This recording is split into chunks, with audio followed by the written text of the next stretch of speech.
What is up, guys? Welcome back to Charged Up Bass, and today I have a pretty fun video. Not many fish catches in it. I'll talk about practice a little bit and then roll into the big clips that really saved the day for me at this big bass challenge presented by Collegiate Bass. Before we get into the good stuff, let me talk about practice for a little bit and I'll kind of speed through some of these clips here. So right off the bat, I wasn't fishing with Jason this tournament. I didn't sign up or originally plan to fish it with him. I was planning to fish it with Caden, who is, you'll see in this video, of course. But I was planning on going to this big bass thing with Caden, and I mean, it was, I guess, a good choice because Jason actually broke his boat, or his boat broke down literally 2 days before the tournament, or before we would have left to go to the tournament to practice. So I mean, he's getting his boat fixed right now, but I mean, it kind of sucks that he couldn't go. His skeg guard or something down there, it just totally ripped off. He kind of got suckered out of buying that boat because it was so messed up, and the guy didn't actually tell him that. So practice went exactly how Caden and I planned to do it. We were actually in a podcast with one of the guys from Collegiate Bass. If you haven't already, go take a listen to that. It's pretty cool. I mean, it's my first podcast, so I mean, of course I think it's pretty cool. But we did exactly what we said we were going to do. We covered a ton of water. We launched at Humphrey Pavilion, which is in the south by the dam, and we ran all the way up past the 147 bridge, which if you've been on Rayburn, you know it's a big lake, and it's about a 20 minute run, and it covers about 17 to 20 miles. So we covered a ton of water. We fished shallow, we fished deep, we found some brush piles, and the week right before we were there, some guys fishing like a BFL or something caught almost 40 pounds, which is insane. The biggest bag I've caught ever is 24, 25, and for them to pull out 30 pounds, which isn't unheard of, that was just insane. So we had high hopes coming in, but there was a cold front right before we got there, and that played a big factor into where those fish went and how we had to find them. So we were going through practice. We fish up shallow, fish out deep. We had a lot of deep bites, a lot of not great deep bites, but a couple, 2-pounders, which is not great for Rayburn. But we had a bunch of 2-pounders out deep on these brush piles and really big, deeper submerged points. We went up shallow a lot as well, and we pulled out quite a bit of buck bass. And by buck bass, I mean those males that are ready to fertilize those eggs, and they ranged from less than a pound to about a pound and a half at max. So going into it, my thoughts were these big females weren't going to be all the way up on the bank. They're not going to be, they're not going to be in anything less than about 5 foot of water. Now, the caveat with bass fishing is, not every fish is the same. They don't all do the exact same thing. Those bigger fish, they'll go up and spawn first. So there is actually about a 14.92 pound fish caught on a bed. Now, I'm not saying that you couldn't go around the entire lake and find another big fish like that. I'm just saying the chances of you stumbling upon, a great big old behemoth fish like that is going to be really hard. You're going to have to cover a lot of water. But going into it, I didn't have high hopes in the shallow bite. Caden really wanted to fish shallow, but I mean, I knew that those bigger fish, or those bigger medium-sized fish, so you're like 10s to your 7s and 8-pounders, they're still going to be on those deeper points because that cold front moved them back. If that cold front hadn't have happened, they would have been in around that 5 to 10 foot area, or maybe 5 to 15, depending on what part of the lake you were in. But with that cold front, I figured it pushed them back out, and sure enough, the Saturday right before the tournament, our last day of practice, congrats to these guys. I'll put their names like somewhere over here, but they pulled out 49, almost 49 and a half pounds. That is a 9.8 something pound fish average. And when I saw that night, I was like, holy crap, it's about to be on. Which was not the case in the tournament. The results were not as good as I expected. But these guys absolutely hit it on the head. They're if you want to find out more, I'll link a couple videos down below, and maybe some articles on what exactly they did. But where I caught my fish for this tournament is the exact same areas that they were fishing. I just think they took all the fish from my area, shoot. But going into the tournament, we felt like we had a game plan. We had about 3 spots where we knew we could probably go up and catch a fish. All through practice, we checked them. The fish were still there. They were setting up good. But I got my first bite pretty late. We went to our first spot. We didn't catch anything. I actually broke off a fish, and I got absolutely hammered on our first brush pile, and that was, it was kind of like, shoot, I know I'm only going for 1 or 2 bites today, but just losing that fish on something dumb like that, I was like, man, this could have been the winning fish. It was in an area, it was in about 25 foot on a brush pile, surrounded by some hard spots, and we knew they were going to be setting up good on those. Our second spot was actually where I caught my big fish. But we rolled up there, and I caught, a 1.5 pound, maybe 2 pounder, just to get a fish. I was happy just to get a fish in the well and take a little bit of pressure off me. But I knew in my head that I was going to have to cull that fish if I wanted to make any dent in the top 10. After the second spot, we went shallow for a little bit. We had no bites there. Usually when we went up shallow, we could get at least 1 bite, maybe 2 bites, but we went up shallow and it didn't happen. Now, the day before, the Texas Team Trail, so about 250, maybe 300 boats were on the lake, as well as the Texas High School Bass Association, and there were about 200 high school teams fishing that. So we knew the lake was going to get pressured quite a bit. I just think all our spots were blown out up shallow, so I'm pretty sure that's why that shallow bite didn't work out as well. At our third deep spot, this was up past the 147 bridge near Canyons. If you know where that is, it's like right across from Castle Boykin.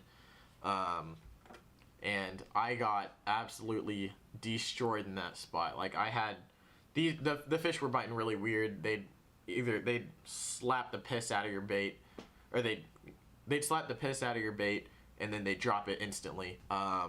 And one thing that we noticed throughout practice and soon into the tournament is that they wanted bigger baits. In practice, Caden had these Zoom Old Monster worms, and these are some of the biggest worms that Zoom makes, and he got bit consistently on that. I was throwing a baby brush hog most of the time in practice, and I didn't get bit on it at all whatsoever. I only got bit on DT6 and a 1.0 up shallow. So it was either really small for buck bass, and they wouldn't eat that baby brush hog out deep. So going into the tournament, I actually tied on a Zoom lizard. They're about 7-8 inches. They're not quite the Old Monster size, but Caden misplaced his worms, and he only had Mag 2s, which are about 3 inches less than the Old Monsters. And he didn't get bit on that tournament day. At our first deep spot or at our second deep spot. He may have gotten a bite or 2, but they didn't hold on to it. So I switched up to a lizard at our fourth spot out deep. And this is actually our second spot. We just moved back to it throughout the day. So I slapped on that lizard, and I was getting hit a lot on the bottom. I could feel them. I had a 1 ounce weight on, and I could really feel the bottom and know when I had those strikes. Now, those fish would eat the lure, but they drop it immediately. So as we're rolling up to this clip here, we were fishing a long extended point. We were sitting on top, kind of right before the drop off. So we were sitting in about 15 foot. The point tops out at around 10 foot, and it drops off into around 35 foot. So Caden, he's at the front of the boat on the trolling motor looking around on his Humminbird stuff, and he's casting up into around 10 foot on the left-hand side of the boat. It was also a south wind, which was a little, which is typical because with the warming trend, that warm Gulf air warms up the temperature as we go into spring and summer. So what I did, since he was on the left, I was like, man, I was fishing behind the boat before, so I fire my bait out around 1 o'clock of the boat, and it probably landed between 35 to 30 foot of water. So I actually worked this bait for around 3 minutes all the way up until I got that bite. So I'm bombing 70-yard casts and just barely moving my rod tip, barely working that weight along the bottom just to make sure I covered all the water I could. Meanwhile, trying to stop on certain cover. So what we found was we were getting bit on cover. So up at that third spot up north, they were on stumps in the water, just any form of cover down there. If you hit that stump, you move your bait forward about the same length as your leader, and usually you'd get hit. So that's what I was doing here. I found this little rough spot, and I found a little, log or something down there. So as I'm working it, I hit that log, and I pull tight on it. And as that lizard comes in, as it's floating behind on that Carolina rig, it was about a 2-foot leader. As it's moving along, I work my bait right off of it, and I know my lizard's, this rock's here, or this stump's here, and I know my lizard's coming and snaking right onto it. So I felt that, and instantly, as soon as my bait came off of it, I just got hammered. You'll see this bite here. My rod moved down at about 6-7 inches, which is quite a bit. It was a big hit, especially for a cast that's 40, 50 yards out there. So you'll see it, and I set the hook as soon as it hits. As soon as I feel them on there, I just set the hook because I was scared throughout the day. I missed hook sets. I broke one off. I actually broke 2 off. We didn't fish that clean at all. I went 2 for 6 throughout the day, which is an awful ratio, I know, but I'm just glad I landed this one.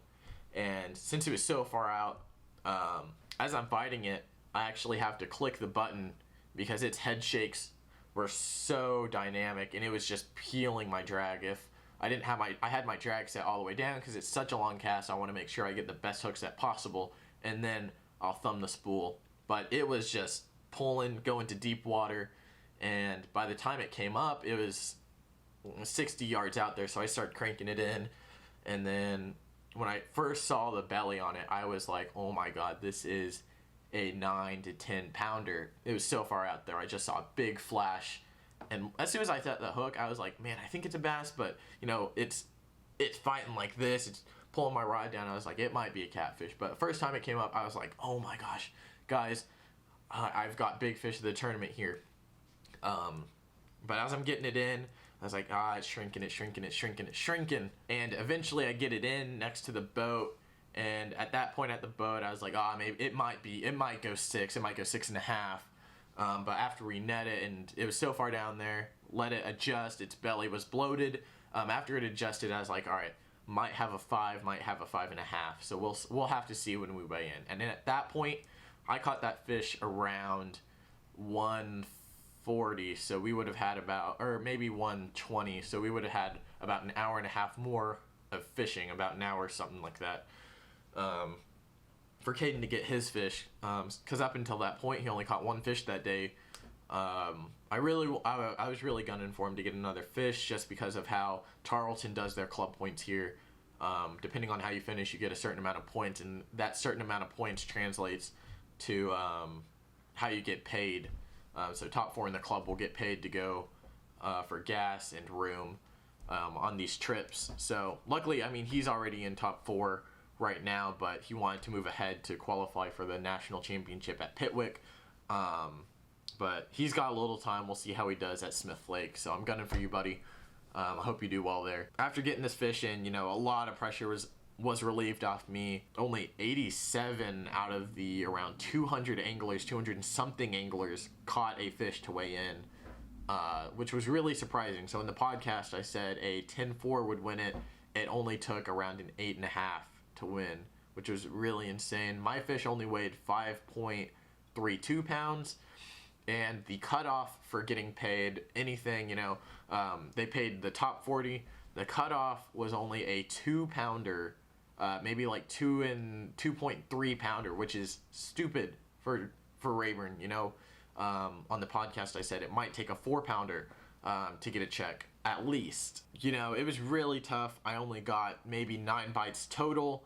I didn't capitalize on 4 of those in the tournament, and the other ones in practice, you know, I didn't capitalize, or, you know, those fish wouldn't have weighed anything in the tournament. But, you know, I'm glad of where I ended up. I finished 8th place out of, you know, this 200 and something field. So this is my top finish in college so far, which I'm very, very blessed to have, you know, finished at where I did. You know, it gives me a lot of confidence in just myself, and kind of reassures me that I kind of know what I'm talking about when it comes to bass fishing. Anyway, guys, I hope you enjoyed this episode. You know, I really enjoyed going out there and, I mean, not even catching that many fish, but just catching that one fish really made my day. But make sure you go like, subscribe, you know, leave me some comments. Really appreciate it. I really appreciate it. I love to see what you guys have to say.